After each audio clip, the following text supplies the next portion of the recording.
isso, porque assim, quando a gente fala de processo criativo, geralmente as pessoas já pensam em arte, né? E assim, a minha concepção, né, a que eu sigo de criatividade é que ela é uma ferramenta de resolução de problemas, né? Seja na arte, na vida, no trabalho, com os filhos. Então, tudo que emana algum tipo de eu preciso ter ideias, entra processo criativo, né? É assim que eu enxergo. E eu enxergo o processo criativo tanto enquanto, vamos dizer, ação, quanto inspiração, né? Inspiração no sentido do criar e ação no sentido de resolver problema mesmo. Então, quando a gente precisa resolver problemas, eu adoro, né, essa linha do processo criativo, porque ela vai trazer para a gente, né, na minha concepção Maria, claro, cada um tem a sua aí.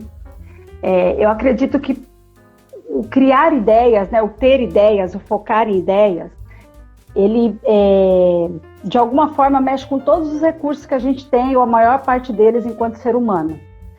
Então, mesmo que aquele problema seja pontual daquele momento, né, quando a gente parte para a criatividade, a gente consegue mobilizar o que a gente aprendeu durante toda a vida, o que a gente aprendeu com o outro, boas experiências e más experiências. Então, tudo isso a gente vai trazendo para poder resolver determinado problema, né? E do ponto de vista da inspiração, o processo criativo ele é super importante para a gente criar, para a gente desenvolver, para a gente inovar, profissionalmente, no nosso cotidiano, enfim. De forma geral, né, é assim que eu enxergo. Você não usar a criatividade na resolução de problemas, você fica assim, numa situação que você vai resolver parte da coisa, mas dificilmente você vai conseguir resolver o todo. Você acaba meio que protelando. Acho que é legal dar um exemplo prático, né? Você está com... não vou nem falar ligada à arte. Você está com agora a situação de pandemia.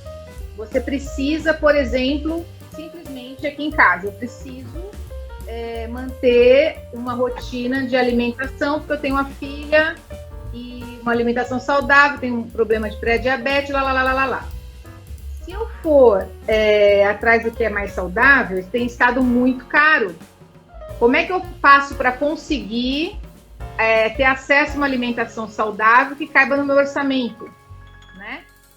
E seja prática, porque eu também preciso de dia a dia ali, né? Então eu fui atrás de quê? Parceiros na região que tenham, que possam distribuir. Então divide uma feira, faz uma feira, divide a feira com a galera. Então eu quero tal produto, não tem, essa semana só tem, sei lá, beterraba e cenoura, é o que deu essa semana, então manda o que você tem. Então assim, você vai procurando meios ali na comunidade de resolver isso. Certo. É interessante. E aí, né, para a gente chegar no cerne aí da nossa discussão, no ponto da nossa discussão, que é a relação da maternidade com tudo isso, e eu queria entender um pouco se você acredita que a maternidade, de alguma forma, mexeu no seu processo de criação. Se você acredita que a gente muda algo, né? Se o nosso processo criativo, de alguma forma, ele pode ser interferido pelas questões maternais. Eu tenho certeza absoluta que sim, né? Eu sempre brinquei, já de muito tempo, que você fazer arte, você criar, seja qualquer linguagem, dança, teatro, música, nas artes visuais mesmo, desenho, design de objetos, não importa. O processo de criação, você brinca um pouco de Deus, né? Você fala, agora eu mando. Se eu quiser fazer o céu roxo, o céu é meu, eu faço o céu da cor que eu quiser. Então, isso para mim sempre foi divino. É a parte divina da arte, você brincar de Deus. E mais especificamente, o que me fez voltar a querer pintar, eu não aguentava mais ficar longe, porque é uma coisa que que eu amo, que assim, estava incubado e tal, e eu tive que deixar de lado, a gente pode falar daqui a pouco, né, nos primeiros anos de maternidade, eu parei de pintar quando eu estava grávida, né, ali por conta de cheiro e tal, não dava mais para levar as duas coisas. E aí o assunto feminismo, luta feminina e tal, urgiu dentro desse processo. Assim, não, se eu vou voltar a pintar, tem que ser tema que meu coração está me levando, eu não consigo fazer nada fora disso. Então são as duas séries que eu tenho mais trabalhado, né? Que é as mulheres, né, incríveis, o feminismo aí. É o feminismo e, no caso, as religiões de matriz africana, né? E eu, sem dúvida, né? Agora, Meire, essa situação, né, que a gente fica à mercê logo que a criança nasce, principalmente você colocou aí várias vezes, né? Porque como o pai da Laura, né, tem as dificuldades dele lá, acabou meio que sobrecarregando.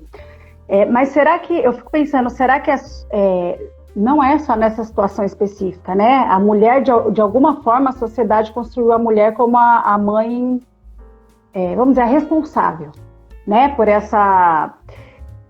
esse acompanhamento mais efetivo, né? E nesse sentido, eu, Maria, acredito que quando a gente fala, por exemplo, de criatividade, mudando um pouco o rumo aqui da nossa conversa, né, de processo criativo, de alguma forma essa construção de mãe, né, porque eu estava ouvindo aqui a tua história, daí você falou assim, aí eu tive que parar, né, e depois eu voltei. Então, eu achei interessante, porque eu sempre falo desse tempo de pause, né, que de alguma forma a gente, ou a gente entra em tempo de pause por conta própria, ou a gente é obrigada a entrar, né, por várias situações, porque, né, primeiro porque nasceu mulher. E aí você apontou o susto que você teve quando a Laura nasceu, que era uma menina. Você acredita que esse susto é só porque você achava que era um menino, ou porque você sabia a bagagem que ela ia ter que carregar por nascer mulher na nossa sociedade? As duas coisas, né? As duas coisas, porque assim, são 6 sobrinhos, né? São 6 homens. Eu sou a única de 2 irmãos, né? A maioria dos meus primos também é homem, meus amigos, a maioria é homem. Então eu sou muito rodeada de homens. Então eu tenho uma facilidade de lidar maior com os meninos. E aí me vem uma menina para falar, agora você vai ter que volta para casinha. Outra coisa, eu lidava com adolescente, né? Sei lá, 15, 16, sei lá quantos mil anos dando aula para adolescente. Aí vem um bebê. Então você refaz o processo de fala, de comunicação, não pode falar palavrão. Você faz todo esse rolê, né, de voltar para lá para trás, lá na questão de como é que faz a alimentação. Então, é aquela história, nasce uma criança, nasce uma mãe, né? Você vai aprender a ser mãe ali.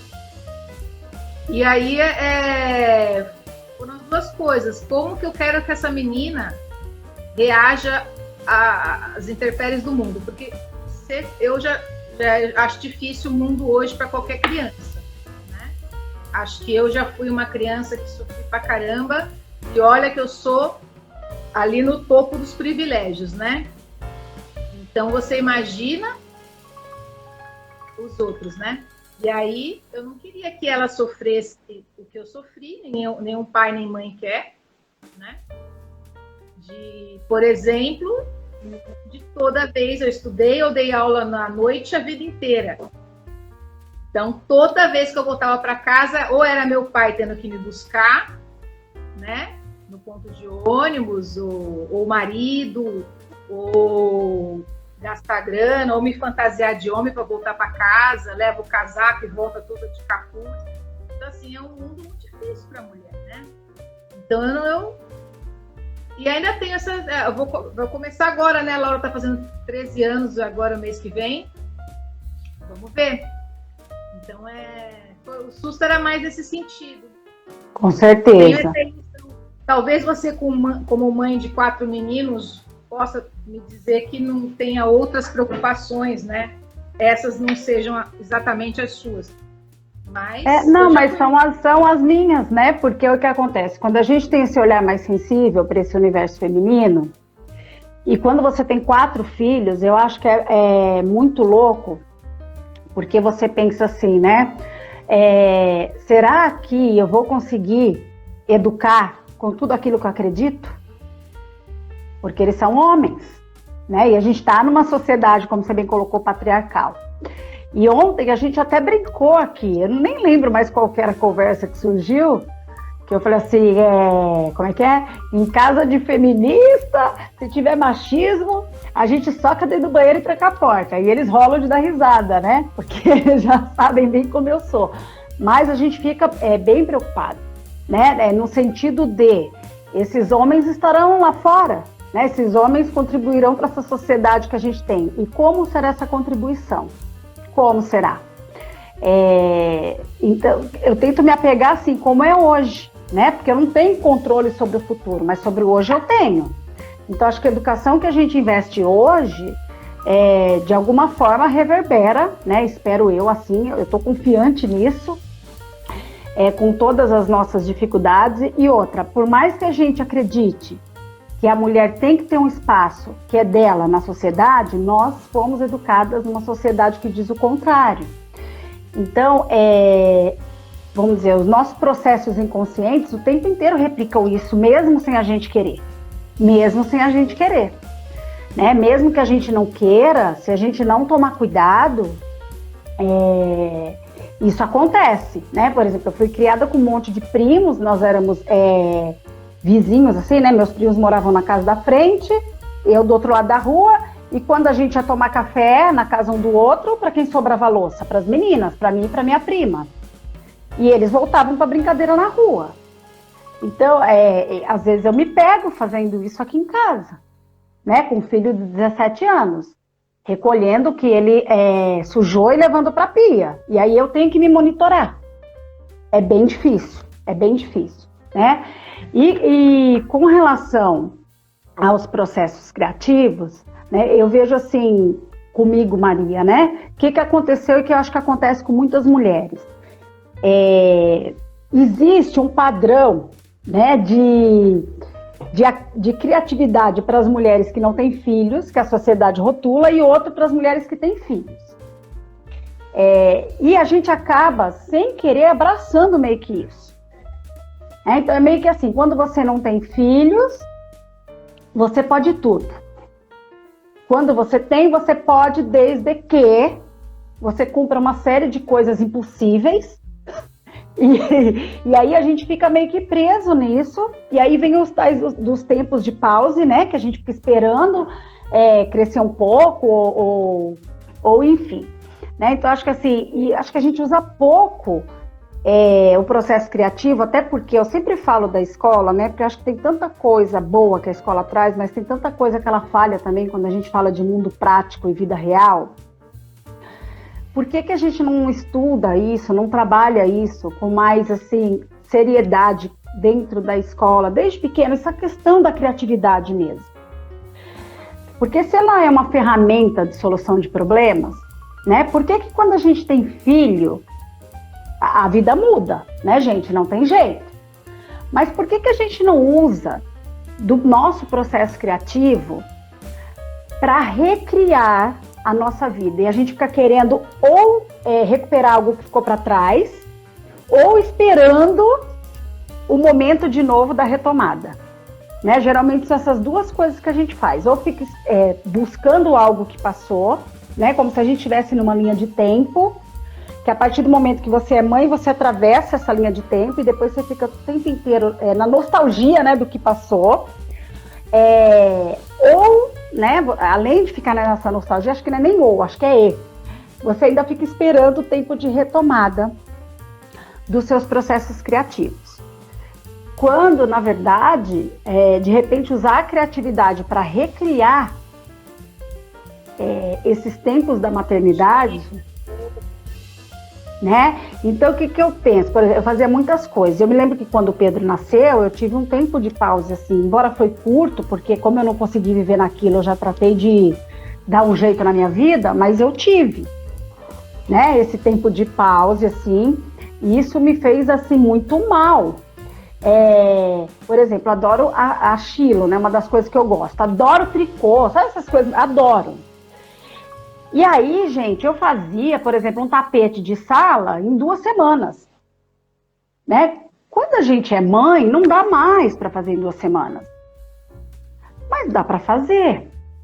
Só que é tão impactante que ao invés da gente pensar, usar o processo criativo para pensar, não, agora eu vou demorar 2 meses. Não. A gente guarda, eu vou esperar um dia conseguir voltar. E aí você vai protelando, né? Porque começa a ficar num lugar de conforto ali, que você fala, eu não tenho tempo mais, eu não vou conseguir, não vou me dedicar tanto, fulano já foi tão mais na frente que eu, né? Deixa isso pra lá, tem gente que faz isso melhor que eu, não, né? Vou ficar aqui mesmo. Aí você fica na sua zona de conforto e não vai adiante, né? Pode falar. Não, é isso mesmo. A gente fica, acho que é uma zona de conforto extremamente desconfortável, muito desconfortável, e que traz muito sofrimento. Mas como é uma zona aceita pelo mundo, porque essa figura que o mundo fez da mulher que é mãe, acaba sendo desconfortante, mas uma zona de conforto. A Rose colocou, né? Acaba se dedicando apenas em ser mãe, como se a gente não fosse mais mulher, não pudesse mais criar, não pudesse mais desenvolver os nossos projetos. E eu acredito que, de alguma forma, nós somos meio que forçadas a interromper os nossos processos criativos com a maternidade. Porque nós somos cobradas, não é? Você está fazendo uma coisa que não é assim, vamos dizer, dentro do maternar. E tem alguém na sua casa. A gente até discutiu a semana passada aqui, né, com a Andréa, que estava aqui com a gente, que as pessoas julgam a gente dentro das nossas paredes. Tem alguém na sua casa, seu filho chora, se você não tiver de prontidão, você é horrível. E a gente vai se condicionando a isso, né, de alguma forma. Tá na prontidão o tempo inteiro para o maternar. E isso gera culpa, porque quando você não está, você ou está trabalhando, né, ou está desenvolvendo, ou está estudando, aquilo fica ruminando a tua cabeça, né? Ai, meu filho está lá, eu chego tarde, enfim. E aí você pontuou a sua situação, né, que é bem parecida com a minha, embora seja diferente, né? Mas o Pedro, foi eu e o Pedro, né? Praticamente ali desde de 1 aninho de idade.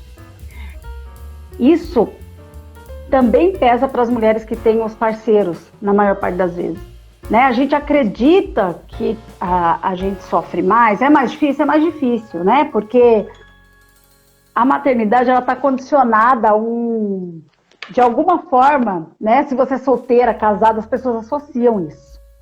Então, quando você é mãe e não tem um companheiro dentro de casa com você, você é julgada duplamente, né? Porque a maternidade, ela é meio que uma condição, como é que eu vou dizer? Ela implica um outro, mas não um outro pai. Ela implica um outro, ela implica um casal, vamos dizer assim, não um pai e uma mãe. Sim. Isso é muito forte, né? Porque implica o casal. Se tem o casal, socialmente está tudo bem. Ninguém cobra o pai, a paternidade da forma como ela deve ser. Exatamente. E aí, quando a gente não tem o pai com a gente, né, da criança, as coisas se complicam.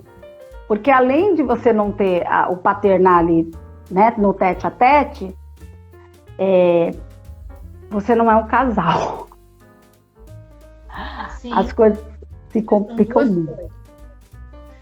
Essa coisa da demanda da mãe é dar pano para manga, né? A gente seria aí para outros assuntos, mas eu, por exemplo, como professora, eu sempre corrijo os professores quando eles começam. Também, a mãe não faz nada, a gente liga, pede para... Eu falei, ligar pro pai? Eu sempre dou essa puxada assim, sabe? E aí? Sabe? Não, porque a mãe, tudo bem, a mãe tá ocupada, não faz nada. O pai tá onde? Né? Porque é tão do senso comum, né? A mãe que tem que cuidar, que fica... Eu corto. Eu entendo que é primordial na minha vida, assim, essa luta do feminismo contra o patriarcado, para mim assim, a primeira luta, e eu acho que tem que ser assim. Não, por exemplo, ó, eu falei, eu vou usar o exemplo da Pagu, né? A Pagu, Patrícia Galvão, ela era muito jovem quando foi mãe pela primeira vez, né? O filho era do Oswald, que era casado, e eles tiveram um relacionamento aberto, o Oswald e a Tarsila. O Oswald casado com a Tarsila. E aí, ela tem um filho, ela engravida. E como é que era o relacionamento aberto? Veja bem, nós estamos falando da década de 20, tá? Quase 30. Ela não tinha 20 anos ainda, ela é de 1910. E aí ela fala, não, tudo bem, a gente tem relacionamento aberto, né? E a gente vai levando. Só que ela falou que ela questionou isso quando ela passou a tarde comprando roupas de bebê com ele e chegou em casa muito cansada, pensou, vamos, né, fazer uma coisinha por aqui, ficar de boa nós dois. E aí ele vira e fala que não podia, porque ele ia ter um encontro, né, com uma pessoa qualquer, né? Então ela falou, poxa, por mais que o relacionamento seja aberto, e ela sabe, não tinha problema nenhum com isso, nesse momento era o momento de dividir aquela coisa do filho, né? Passou a tarde batendo perna, ele foi, que bacana, né? Mas para ele estava cumprida a parte dele. Ele foi lá, comprou, ajudou a comprar, agora eu vou cuidar da minha vida, né? Então ela questionou nesse momento. E aí depois vem toda uma luta dela de continuar com o filho pequeno, continuar escrevendo, pintando no Partido Comunista, etc e tal, uma prisão, 2 prisões, até que ela vai ser presa por mais tempo, né? Ela foi presa, sei lá, perdi a conta quantas vezes, acho que umas 20 vezes. E aí a que mais demorou, né, que foi... Ela foi presa em Paris, deportada, e ficou 5 anos presa. Então o Oswald criava o filho deles, que você fala, é normal, né? Ele não criava, ficou com o pai, certo? Não era bem assim. Aí ele levava para ela ver, né, a menina na prisão por 5 anos.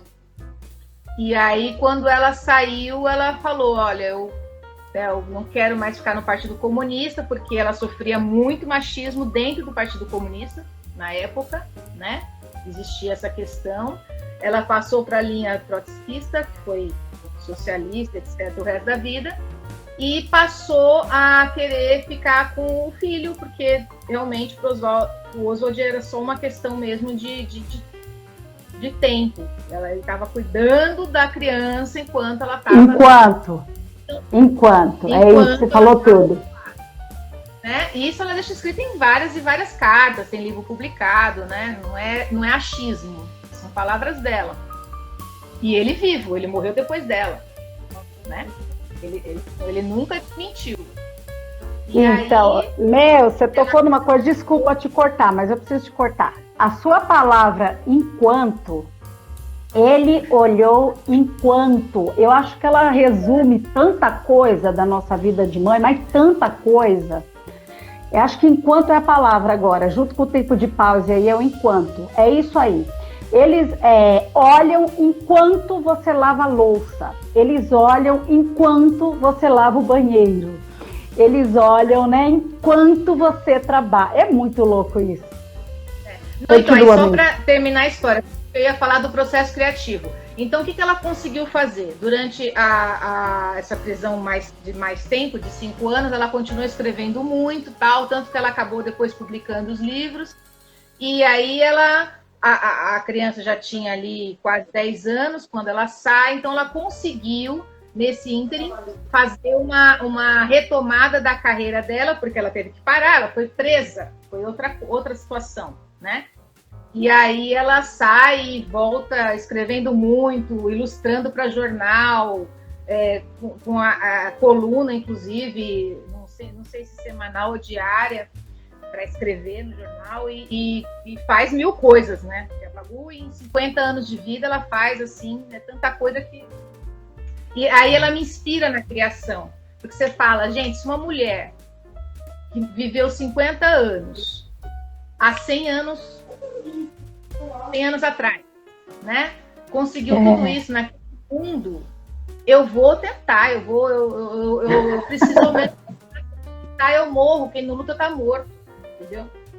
Então é isso que me move. Então eu falo, olha, hoje não dá, mas amanhã eu acordo cedo e começo de novo. Então tem o meu processinho ali, eu monto meu estúdiozinho, é assim, assado. Ah, não dá para mexer com tinta? Tem 2 meses que eu não mexo com tinta, por demanda da escola, não tá dando. Criação também passa por processo mental, e depois que veio essa coisa da piora da pandemia, eleição, etc., minha cabeça não ficou boa, então eu parei, tô parada. Mas eu falo, desenhar dá para desenhar eu tô aqui no escuro e tô rabiscando, escrever uma coisinha ali, umas ideias, buscar fonte, né?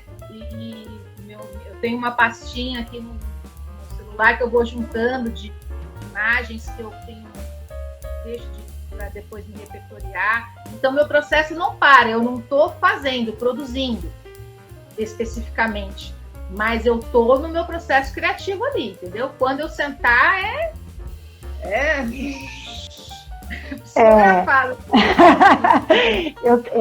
você contando, né? Eu fico pensando assim, quantas loucuras, né?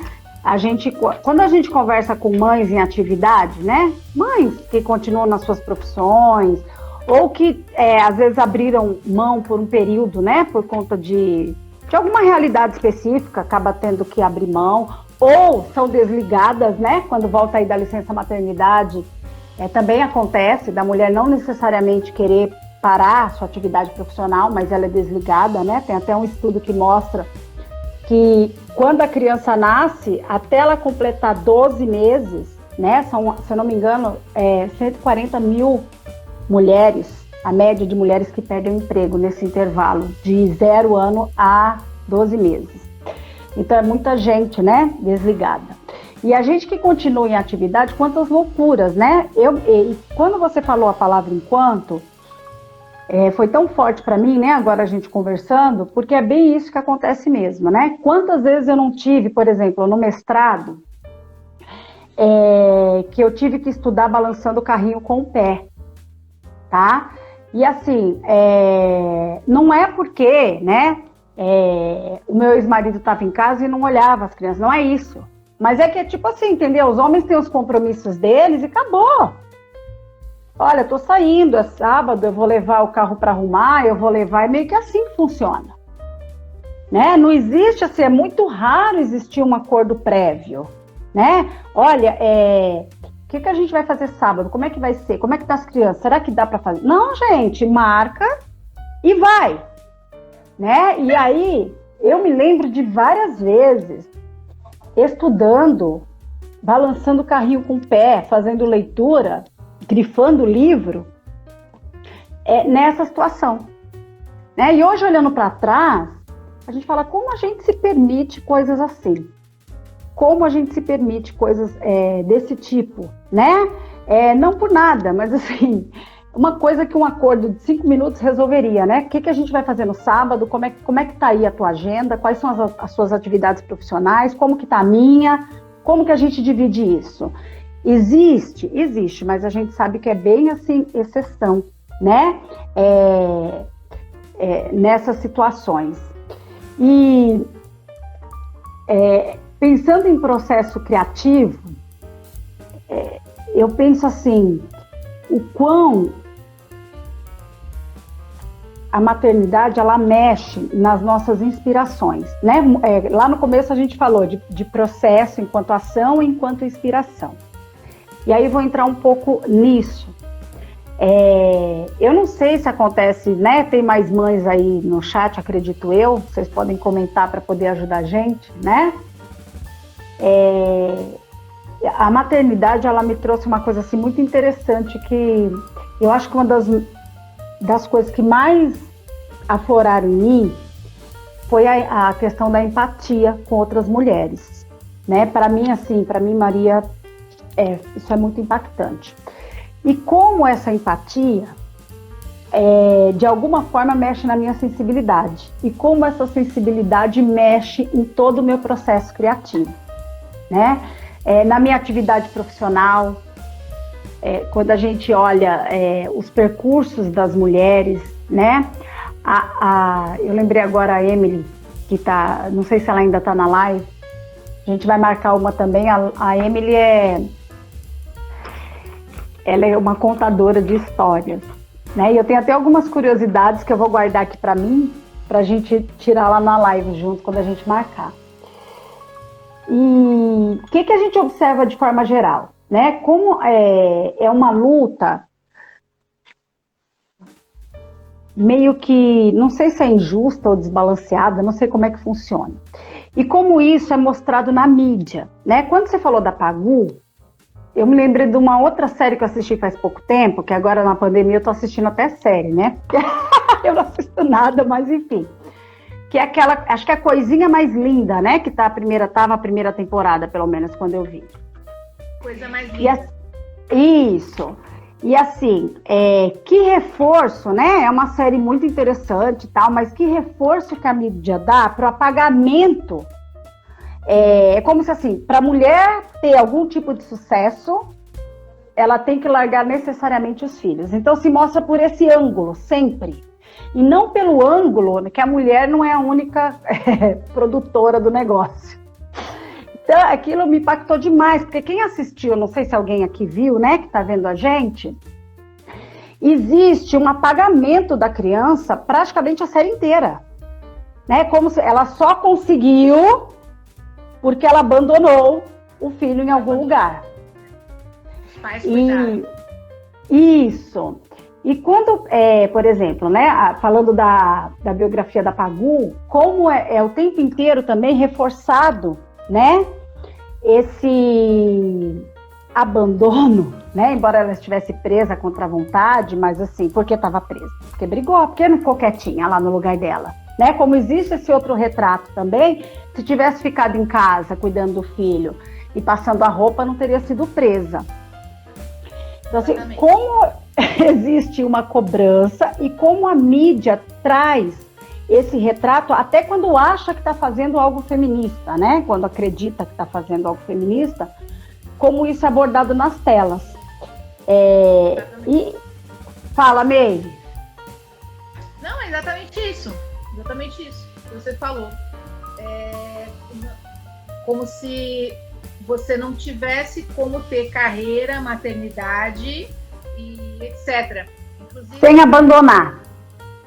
Sem abandonar. Por acaso, a gente, né, falando aí da Pagu, né, eu também sou socialista, então eu me meto nisso aí. A criação do cidadão, né, a formação do cidadão, isso não sou eu que digo, a nossa Constituição, né, é dever da família e do Estado. Ainda tem uma questão na LDB, porque a LDB colocou do Estado e da família. Isso, ela inverte mesmo. Ela bota nessa ordem. E aí vem a briga, né, de você ouvir muito, né, enquanto professora, todos esses anos. Mas também é criada que nem batata, não sei o quê. É uma coisa que eu tenho horror. Primeira coisa que se fala quando vai em campanha política, quando vai o que for, tem que ter creche, porque as mães precisam trabalhar, os pais precisam trabalhar. Aí eu falo, gente, pelo amor de Deus, a creche começou com esse intuito, sim, há 100 anos, né, numa fábrica, porque as crianças trabalhavam junto com os pais, e aí veio os direitos humanos, os direitos humanos, e separaram as crianças menores para pôr na creche, junto do trabalho. Começou assim, né? Todos os pedagogos do século XX já provaram que a criança aprende desde o útero. Então, assim, a creche, chamada creche, né, o Centro de Educação Infantil, ele não é para a mãe que trabalha, nem para o pai que trabalha, ele é um direito da criança, desde o 0 ano de vida. Entendeu? Os governantes é que colocam lá na lei a partir dos 4 anos, que antes era 6, né? É recente, acho que 6 anos recente. Cá, que é para 4 anos em diante, a obrigatoriedade, mas a criança aprende desde o útero. Então, sim, a creche tem que estar disponível para a criança, ele é direito da criança, ela é direito do pai e da mãe. Então, eu falo com todos os pais, todas as mães, vá atrás do seu direito. Seu filho tem direito de estudar, de aprender, né? Se você quer dar uma educação fora do contexto de instituição escolar, é uma coisa. Mas o direito ela tem, porque o governo tem obrigação. Isso é Constituição e CLBD. Sim. Não sou eu que estou falando, né? Estudos com psiquiatras infantis, neuropedagogos, né? Todos comprovam. A neurociência comprova, aprende desde o berço. Aliás, então, mas aí você tocou num assunto interessante agora, porque assim, eu fico pensando nessa questão da mulher mesmo, né? Se o espaço educacional é o espaço da criança, de direito da criança, né? Como a gente bem colocou aqui. Mas, por exemplo, a mãe que não trabalha e que procura vaga numa instituição pública, ela sofre preconceitos, inclusive, das pessoas que trabalham dentro dessas instituições, né? Não é pouco comum a gente ouvir o discurso, não trabalha e deixa o filho na escola. Então, a mãe, percebam como a mãe ela é cobrada o tempo inteiro, né? Então, assim, se você não trabalha, né, num lugar numa instituição qualquer, automaticamente você está predestinada a ser exclusivamente mãe, né? Você não tem direito de ter seus sonhos, o tempo para você, não tem direito. É isso, gente, a sociedade de forma geral, e assim tá meio que incrustado, né, na gente. Por exemplo, da minha mãe mesmo, eu já ouvi coisas assim, vamos supor, nossa, mas você deixou com o pai, eles vão comer miojo. Então, assim, a culpa deles comerem miojo é minha, e não do pai que não sabe fazer uma comida. Sabe essas coisas assim que a gente escuta e meio que vai no automático o tempo inteiro, né? É impressionante isso, impressionante. Ai, muito boa essa conversa. Tô muito grata de estar aqui, né? Nosso reencontro aí, faz tempo em que a gente não conversa, né? A gente se viu não faz tanto tempo, mas foi numa situação assim bem delicada. E é muito bom saber que existem mais pessoas, né? Mais mulheres pensando em outras mulheres. Amiga, tamo junta! Tamo junta. E assim, é uma riqueza, né? Porque assim, a gente percebe que cada uma... essas mulheres que estão por aí, né? Agora que a gente está aproveitando esse espaço que é mais democrático, que são as redes sociais, né? Porque, gente, é super... querendo ou não, né? Qualquer um pode ir lá falar, isso é muito bom. A nossa geração é a geração que, no máximo, podia escolher o canal que assistir, né? Da TV aberta. O máximo era isso. Né? Se os e olhe lá. Mais velhos ou mais deixassem. Brigavam, eles queriam. E aí a gente observa esse universo, esse mundo, né? Esse mundão da internet, que tem tanta coisa ruim, mas também tem tanta coisa boa. E como tem gente falando, né, dessas questões da maternidade, da mulher, esses nossos problemas mesmo, são construções sociais, históricas, por linhas diferentes, né? Porque são linhas diferentes, né?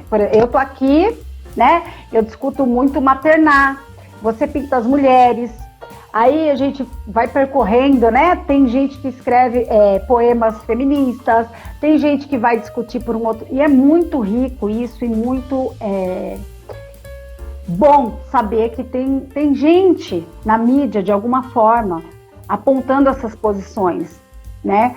Porque é bem complicado. Esse tema é muito delicado, né? Porque o que acontece? Qualquer coisa que a gente vai falar que percorra qualquer discurso emancipatório, vamos dizer assim, existe uma grande confusão com política, essas coisas, política partidária, e não tem nada a ver, né? O que a gente está falando aqui é de história, de filosofia, de vida real, de cotidiano, de sofrimento,